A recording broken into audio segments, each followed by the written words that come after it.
Ons gaan vanaand 'n bietjie die volgende, ek wil sê versameling doen van Spreuke.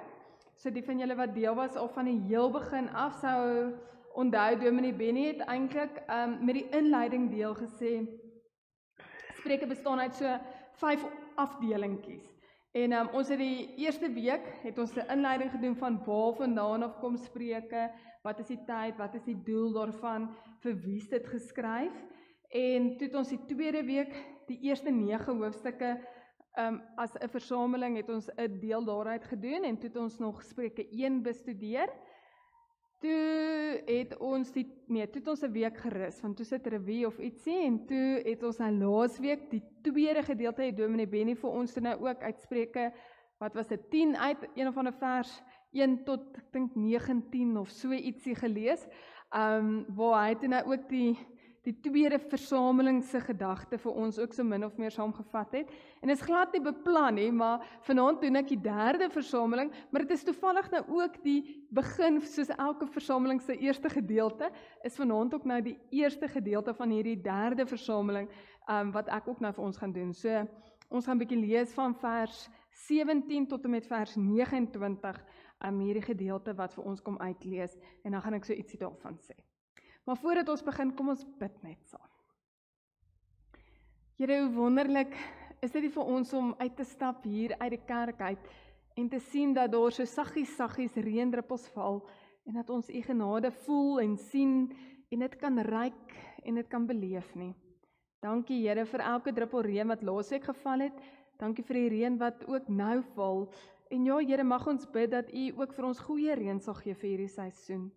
Dankie vir die gedagte dat ons kan sien, soos hierdie water val op die aarde, dat alles sommer net besig is om groen te word, dat daar lewe is. En dankie dat ons kan weet, maar u is ons lewe.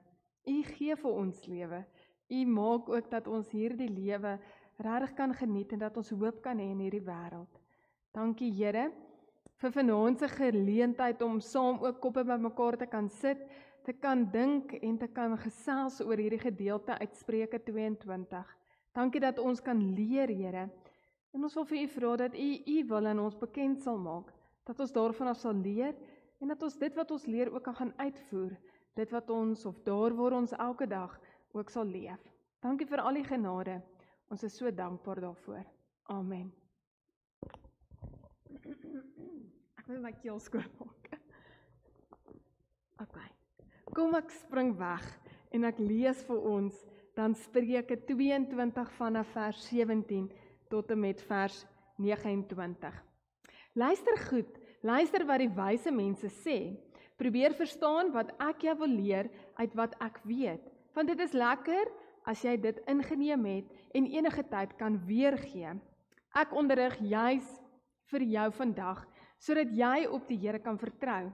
Ek skryf vir jou belangrike voorskrifte neer, om jou leiding te gee en die nodige kennis, sodat jy waarheid sal herken, die woorde waarop jy kan vertrou en 'n betroubare verslag kan gee as iemand jou stuur. Moenie 'n arm mens tekort doen omdat hy arm is nie. Moenie die hulpeloses vertrap in die regspraak nie. Die Here sal hulle saak behartig en die wat vir hulle beroof, van die lewe beroof. Moenie maats maak met 'n opvleende mens nie. Moenie saamgaan met een wat kort van draad is nie. Dalk leer jy sy maniere aan en beland jy in lewensgevaar. Moenie een van die wees wat borg staan nie. Moenie instaan vir ander se skulde nie. Waarom moet hulle selfs jou bed onder jou uitvat as jy nie kan betaal nie? Moenie grense verlê wat lankal daar is nie, wat jou voorouers al vasgestel het nie. Jy sien self, iemand wat vaardig is in sy werk, kom in die diens van konings, nie in die diens van mense sonder aansien nie. Okay, so hierdie is ons gedeelte vir vanaand. Ek dink dit is baie belangrik dat ek net eerstens, kom ek doen die inleiding en dan verduidelik ek hoekom ek die indeling gaan doen soos wat ons vanaand gaan doen. As ons kom by die inleiding, is dit baie belangrik dat ons eintlik vanaand moet sê, hierdie is nou ons derde gedeeltjie van die versameling, wat nou uiteindelik uit 5 dele bestaan, as ons dan dit alles bymekaar sit, en dan sê ons, hier is die boek van van Spreuke. So daar's min of meer 5 afdelings, wat nou vanaand is ons by die 3de gedeelte, Spreuke 22 vers 17, tot en met hoofstuk 24 vers 34, wat eintlik 'n baie kort gedeeltetjie is, maar dan sien ons, die volgende gedeelte is weer vanaf vers 24 en verder, 35 en verder, tot en met so by hoofstuk 29, en ons laaste gedeelte is hoofstuk 30 en 31, wat dan ook vir ons saamgevat word. Maar vanaand se hooffokus, wat hier vir ons geleer word, is maar baie dieselfde wat ons nog heeltyd vir mekaar sê. Dis woorde wat kom van wyse mense. Dis wysheid en raad wat gegee word, sodat jy as mens dit kan verstaan. So eintlik bestaan al hierdie gedeeltes nie net in vanaand se teksgedeelte vers 17 tot 29 nie, maar vanaf vers of hoofstuk 22 vers 17 tot en met hoofstuk 24 vers 34 bestaan al hierdie wyshede wat gegee word, die spreuke wat uitgespreek word, bestaan uit klomp vermaanings en dit bestaan uit verskillende onderrigstyle, maar alles kom op een punt neer. En hierdie een punt is eintlik om te sê, maar ek wil jou leer, sodat jy eintlik die gereedskap het om die lewe te kan leef, om hierdie pad te kan stap, en om 'n goeie lewe te kan hê. So dit is uiteen eintlik vir ons die gedagte van waaroor ons eintlik mos maar die hele tyd besig is met die boek van Spreuke. Nou kom ons by vanaand se gedeelte, en ek het nou gelees vanaf vers 17 tot en met vers 29, en nou wil ek vanaand vir julle sê, hierdie gedeelte is eintlik vir my baie mooi. Dit is amper soos 'n briefgedeelte, as 'n mens nou 'n bietjie verbeelding gebruik. 'n Brief het mos altyd eers 'n inleidingsgedeelte, en vanaand sien ons ook hierdie inleidingsgedeelte, vers 17 tot en met vers 21, wat so half vir ons gesê het, hier kom nou die dinge wat ek vir jou gaan leer, hier kom 'n vertelling en 'n uiteensetting, en toe is die wêreld weg op die skerm, maar ek sal aangaan. So hier kom eintlik 'n vertelling, en ek gaan vir julle klomp spreuke leer. So dis so amper 'n inleiding om te sê, wees gereed vir dit wat ek jou gaan leer. En dan kom daar so 4 spreuke, wat in hierdie teks dan, wat vir my amper half soos die liggaam van hierdie brief is, wat soos 4 wyshede wat so gegee word, wat eintlik hierdie persoon nou kom leer, en dan aan die einde vers 29, kom dan weer om te sê, okay, dis so half 'n terugkyk na alles. Hier is die samevatting van as jy hierdie goeders doen, kyk hoe gaan jou lewe wees en wat jy gaan beleef. So daarom dink ek, dit is soos 'n tipiese brief met 'n inleiding, 'n liggaam en 'n slot wat vir ons uiteengesit het. En nou gaan ek hoofpunte kry, want ek het absoluut my Afrikaans geluister toe ek op skool was. So, maar nietemin. Kom ek lees nou eers vir ons vers 17 tot 21, dat ons nou baie mooi kan sien, wat is hierdie inleidingsgedeelte waarvan ek nou praat. Hierdie inleidingsgedeelte sê die volgende: luister goed, luister wat die wyse mense sê, probeer verstaan wat ek jou wil leer uit wat ek weet, want dit is lekker as jy dit ingeneem het en enige tyd kan weergee. Ek onderrig juis vir jou vandag, sodat jy op die Here kan vertrou.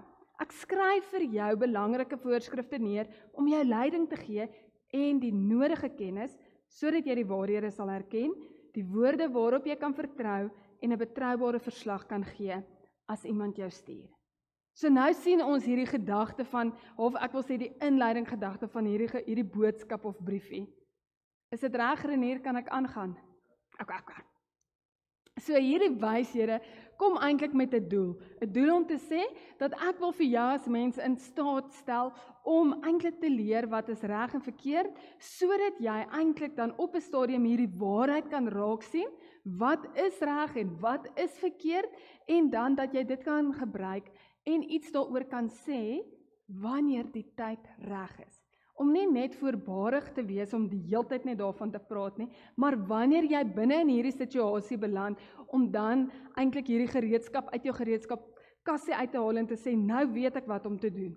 Ek het al iets hiervan geleer, en nou kan ek 'n besluit maak, wat is reg en wat is verkeerd daarvan. So die gesprekstyl waarin hierdie hele gedagte plaasvind, is eintlik 'n baie persoonlike gedagte. Dis waar jy as leser selfs vandag ook so half voel, hierdie persoon praat met my, dit is maar 'n leermeester wat met 'n leerling gesit en praat het. So hier sien ons hoe hierdie gedagte sommer weer wegspring met die woorde wat sê, luister goed. So met ander woorde, spits die ore Wees gereed vir dit wat ek jou wil leer. Hier kom nou die belangrike dinge wat ek vir jou gaan leer. As ons terugdink, dan sal ons onthou, hoofstuk 1 tot en met hoofstuk 9, was dit baie dat die voorbeeld gebruik was van 'n pa wat sy kind onderrig. En hier is dit eintlik maar presies dieselfde. In ons gedeelte vanaand is dit amper ook maar 'n leermeester wat kom en vir 'n leerling dan wil kom leer.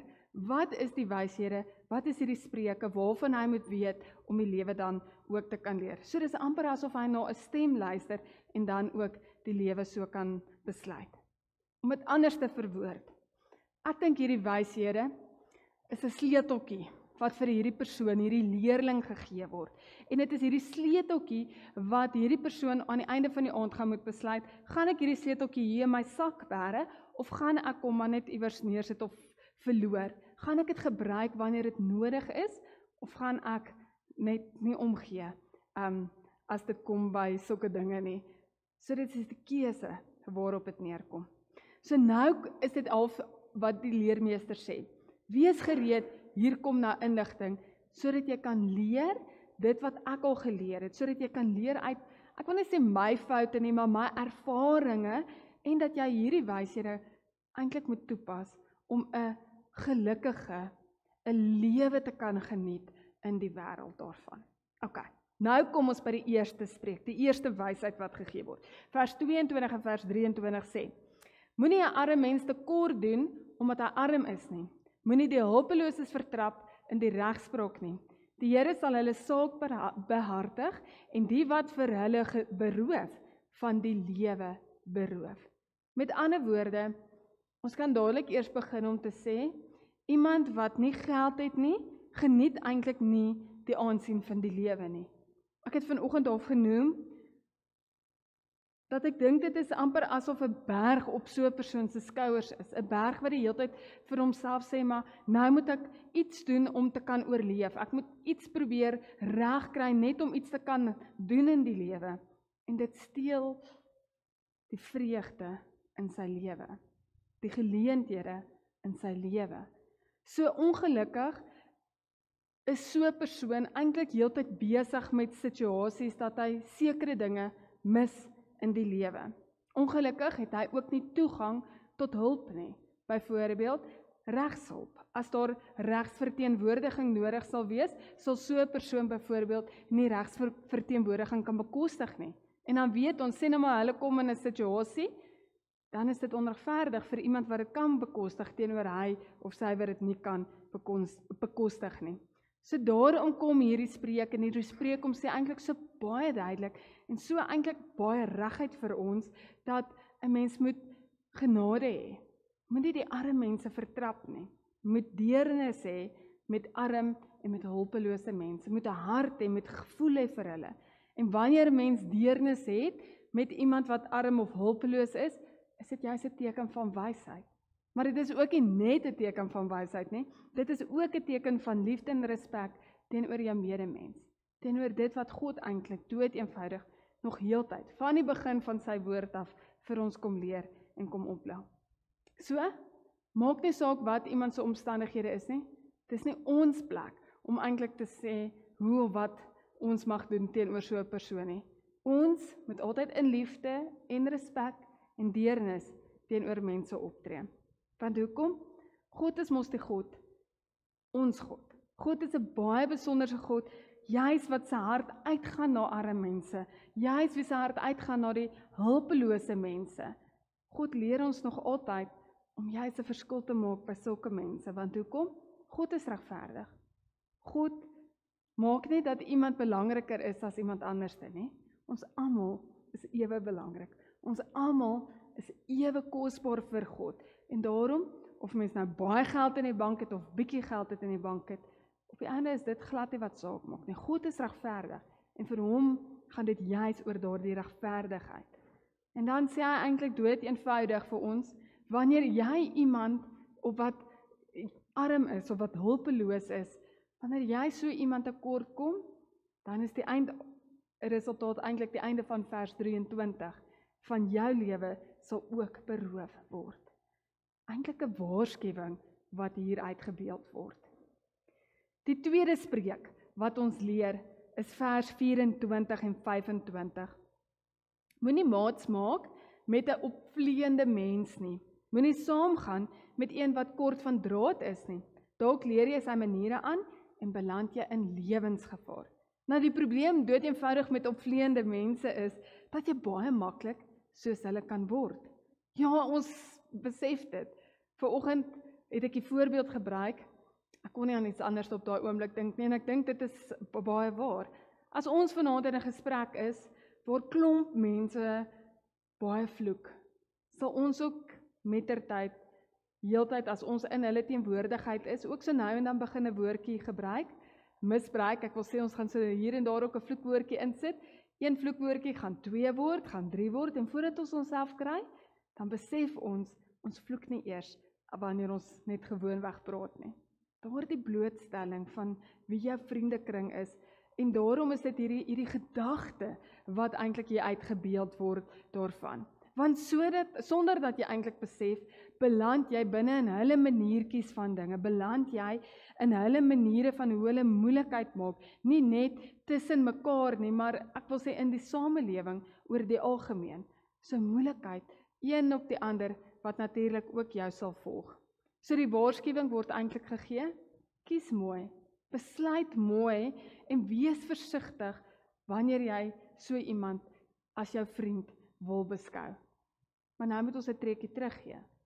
God sê ons moet almal 'n kans gee. Die woord leer ons dat ons moet nie oordeel nie. So wat doen ons nou? Ek dink nogal, dit bly vir ons 'n raaisel, want wanneer ons met so iemand te doen kry, sal ons altyd probeer om so iemand te help. Maar dan is daar 'n nagevolgie, daai pros en cons wat ons altyd saamgaan. En ongelukkig is die nagevolg dat daar gaan 'n konstante verantwoordelikheid wees teenoor jou om die hele tyd te sorg hoe en wat jy doen vir so 'n persoon.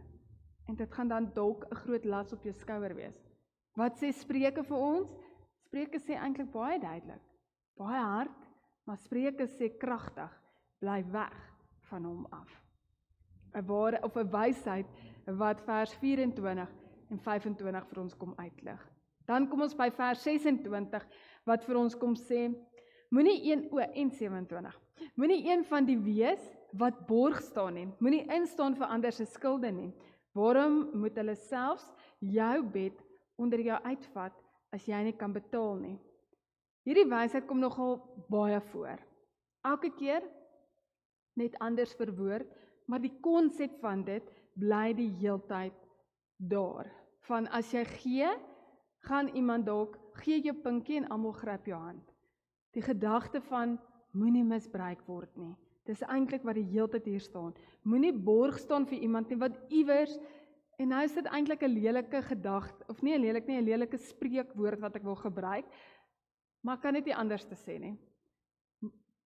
Moenie borg staan nie, want iewers langs die pad kan iemand dalk jou bout weer byt. Om te sê, daar's een of ander manier wat daai persoon nooit altyd terugkom wat die slegte eintlik met jou gaan gebeur.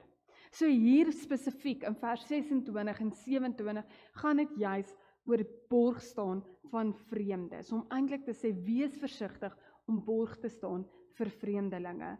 Die punt is eintlik, 'n mens moet so versigtig wees aan wie jy jou verbind, want hoekom?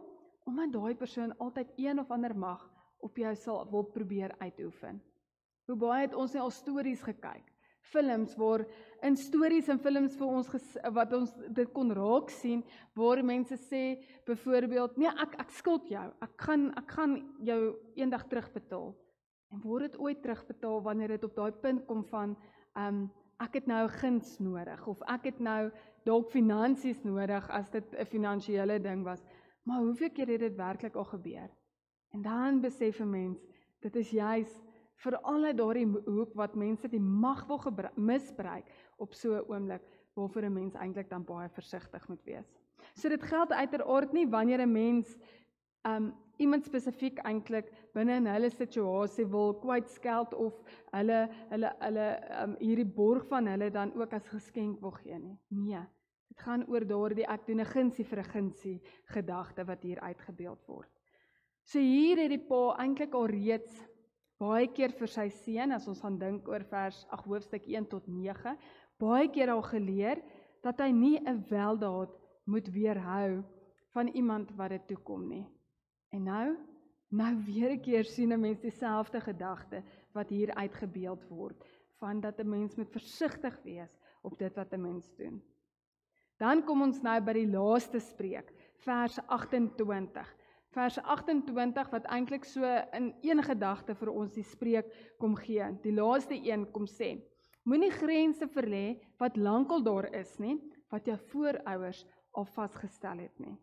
Nou moet ek bietjie teruggaan om te sê, hierdie spreek het eintlik te maak in die Ou Testamentiese tyd met die verbintenis aan grond wat vir mense op 'n regverdige manier uitgesit of uitgebeeld en uitgepen is in daardie stadium. Maar nou wil ek sê, net eers teruggaan na van waar af dit kom. Dink terug aan Genesis. Toe God hierdie wêreld geskep het God die mens geskep, en God het vir die mens ook gesê, hier is die aarde, bewoon, bewerk en bewaar dit. Hier respek vir dit. So God wou eintlik vir die mens dood eenvoudig 'n huis gee. Hy wou vir hulle 'n stukkie grond gee, 'n plekkie op hierdie aarde, wat 'n mens dan 'n tuiste sou kon noem. Ons almal weet mos, daar's niks so lekker soos jou eie huis nie. Daar's niks so veilig soos jou eie huis nie. En dit is presies dit wat God eintlik vir die mens wou kom gee het. Later, bietjie vorentoe in die geskiedenis, kom ons by die 12 stamme.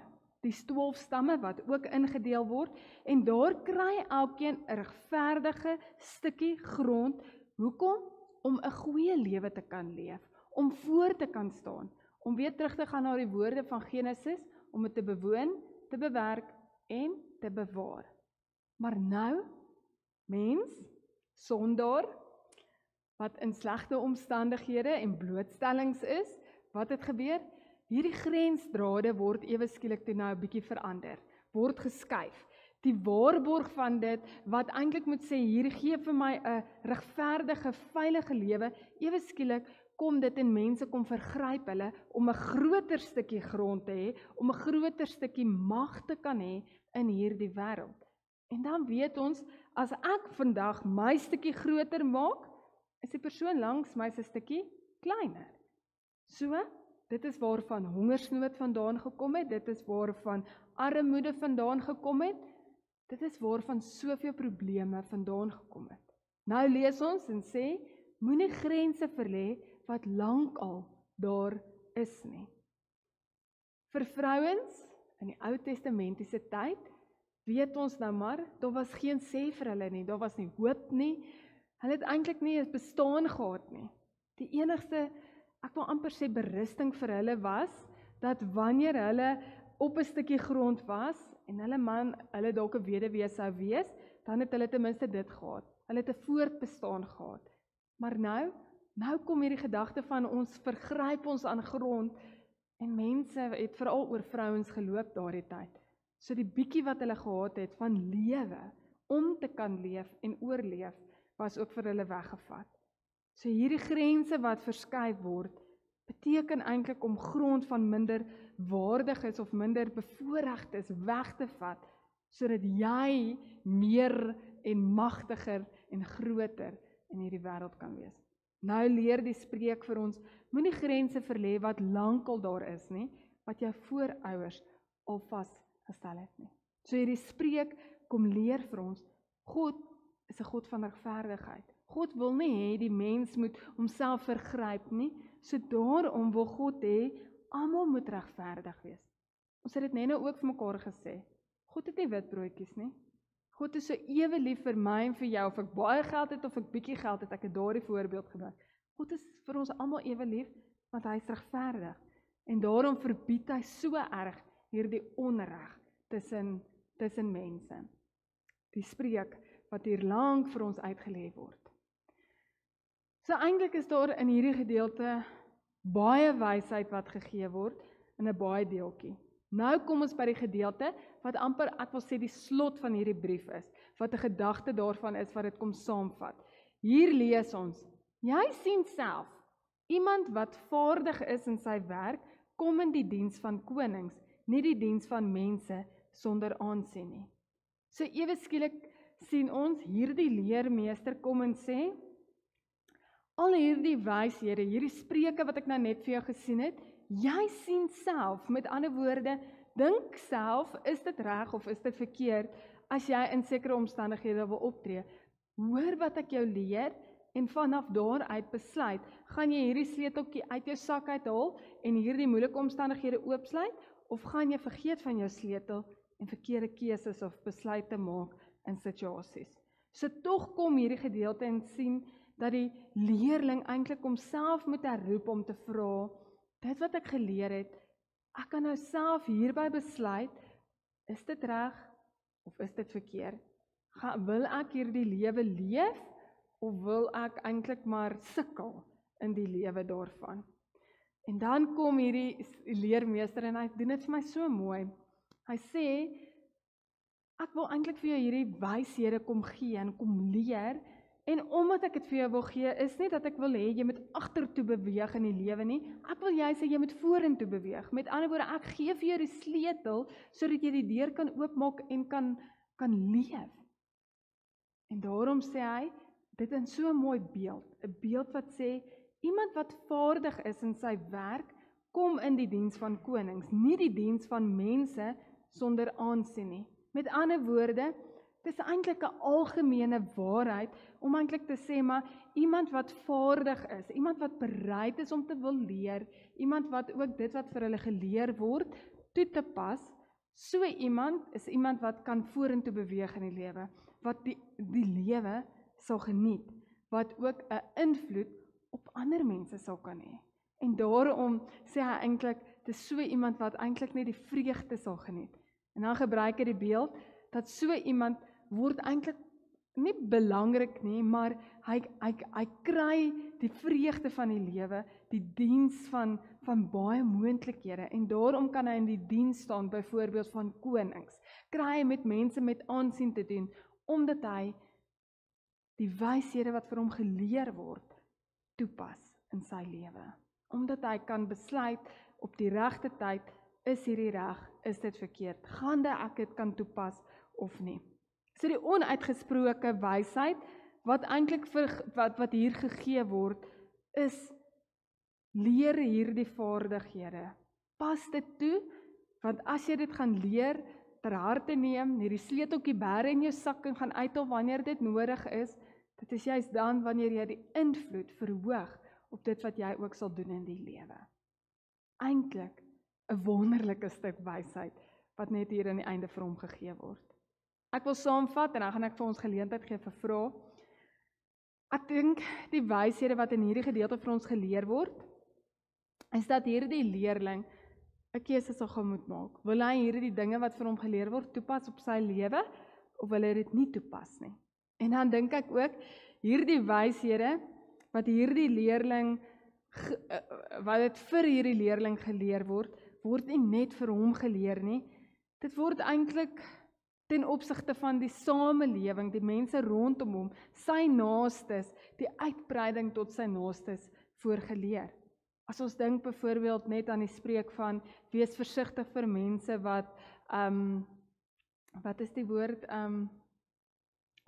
ek het vergeet, en nou sê, opvleer is, baie dankie oom, sien oom lees my gedagtes, 'n opvleer is, dan besef 'n mens, okay, nou kom hierdie persoon, hierdie wyshede en dit word geleer van wie kyk na die wêreld en sien dit raak en besluit. Want as jy besluit, raak dit nie net jouself nie, dit raak ook mense. Want hoe jy gaan optree, het 'n effek op mense. Dit is amper soos 'n rubberballetjie wat so heen en weer bons om te sê, maar dit wat ek doen, as ek hom gooi, gaan hy terugkom op 'n stadium. Maar as ek hom gooi, gaan hy nie net wegbly nie, hy kom terug, maar ek kan hom ook vir iemand anders te gee, om ook te geniet in die proses. So dit is die impak van die lewe, wat so wederzijds uitgebeeld word, om te sê, maar dit wat ek doen, dit wat ek besluit, raak nie net my nie, dit raak mense om my, die samelewing om my, en dit is wat uitgebeeld word. Dit is vir ons hierdie gedeelte van die derde gedagte of afdeling, as ons dit nou so kan noem hier in die boek van Spreuke. Wat ek het op my beste probeer verwoord het, uit hierdie absolute, ek wil nou nie sê Grieks vanaand nie, maar die Hebreëus tegnies, van dit wat ons nou lees. Is daar enige vrae hieroor? Ek het nie 'n vraag nie, ek het net 'n opmerking. Danny mag opmerkings gee. Dit voel vir my soos wanneer jy jou kind sal leer. Asof vir hom sê, as jy nou groot word, doen die regte goed, wees regverdig, nie op ander mense trap nie. Moenie met verkeerde mense maats maak nie, moenie jou geld mors nie. So amper dieselfde rigting, dan sal dit met jou goed gaan as jy hard werk, sal jy iewers kom in die lewe. Dit voel vir my amper soos dieselfde. Dit is verseker dieselfde, Jotan. Ons verwoord dit net in ons taal vandag, maar vir destyds is dit die wyshede wat gegee word. En ons weet dit.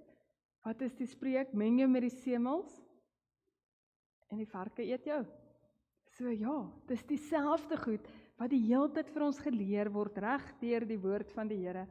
En ons moet besluit, gaan ons dit toepas of nie. Natuurlik is daar nie net moenie, pas op en ek staan reg met 'n lat en ek gaan jou nou wiks nie. Nee, daar's vreugde. En daarom is dit vir my so mooi om te sê, maar vers 29 sluit vanaand so mooi af om te sê, maar moenie net hoor wat is al die moenies nie, maar kyk wat is die vrug wat jy kan pluk, die lewe wat jy kan geniet, om dit te kan verstaan. Dankie Tannie Linda. Nog ietsie wat iemand wil vra of sê? Ek dink nou 'n bietjie baie lateraal hierso, maar as ons daai die vers van 'n borg staan, daai konsep van jy moet nie vir iemand instaan ten koste van jouself. Self nie, ja. Ons opdrag is tog om lief te hê. Maar interpreteer baie van ons nie dat liefde baie keer is ten koste van myself. Ek doen goed vir ander mense ten koste van myself, want ek wil wys ek's lief vir hulle. Maar moet hy sê daar, want as jy die verkeerde nou sukkel ek jou myself die liefde wat jy vir iemand bewys, dit kom neer baie keer in jy probeer vir iemand anders, jy wil jouself afbreek ten koste van iemand anders. Dit kom ook baie keer daar kom 'n punt wat ek moet sê nee. My liefde is tough love. Ek moet vir jou sê nee, want ek doen nie die regte dinge aan jou as ek myself afbreek. Interpreteer ek dit reg so? Ja, ek dink jy doen, Nico, ek stem saam met jou. Ek dink baie keer is dit as gevolg van die liefde wat ons ook op 'n punt kom om te kan sê nee. Daai nee is 'n uit liefde uit wat jy dit spreek. Dis nie uit haat uit ook om op 'n punt te kom om te sê nou sê ek nee nie. Ek dink dit is uit liefde uit om te sê maar ek moet ook na myself kyk. Net soos wat ek na jou moet kyk, maar ek is verantwoordelik in die eerste plek eers vir myself. En dan, so definitief, ek stem saam met jou. Ja, ons is so half op dieselfde bladsy. Nee te kom. Baie, ja. Hoe baie sê ons net ja, en dan eendag, dan is dit die nee, ja. En dit is nie maklik nie. Nee. Enige iemand dalk nog ietsie sê? Volgende week gaan ons aan met die volgende versamelingkie. Dit is nou hoofstuk 24 vers 35 tot en met hoofstuk 29, waar ons nou 'n bietjie uit daai gedeelte iets nog iewers gaan besluit en kyk wat ons gaan doen, en dan sal ons dit vir julle kommunikeer. Waarskynlik teen Sondag sal ons weet uit watter gedeelte uit. Op hierdie stadium het ons nog net teks nie, maar ons besluit nog, maar ons sal reg wees teen Dinsdag. En ja, dan so ons het nog net 2 geleenthede oor en dan is ons jaar klaar. Dit is vreeslik om te dink ons het so min oor van 2025. Maar nietemin, kom ons bid so. Here, baie dankie dat U vir ons wyshede gee, wat ons kan uitleer om te weet wat reg is en wat verkeerd is, wat U hart vinnig laat klop, ja, en wat ook partykeer U hart breek. Here, mag ons regtig as U kinders getrou wees om te hoor en om gehoorsaam te wees, om te kan doen dit wat ook U van ons vra. Dankie Here vir al die liefde en genade wat U met ons het. Ja Here, daai geduld. Dankie vir daai geduld Here. Dat U ook sê, okay, ek is okay. Ek sien jy maak 'n fout, maar ek is nog steeds hier. Dankie Here. Dankie dat ons, soos ons is en wie ons is, dat ons altyd net ons harte met U kan oopmaak en ons harte kan uitspreek.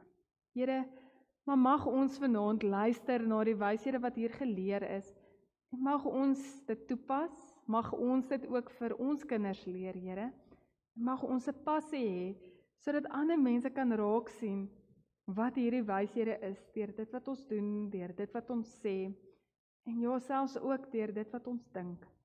Here, mag dit so wees, dat ander mense ook so sal wees, om U wil uit te leef. Here, dankie vir alles wat U vir ons doen en gee. Ons wil U loof, regtig vir U goedheid, Here.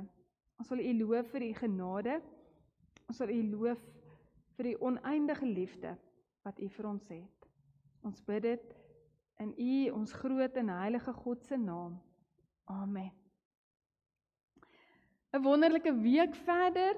Ons sien mekaar dan volgende week of die naweek.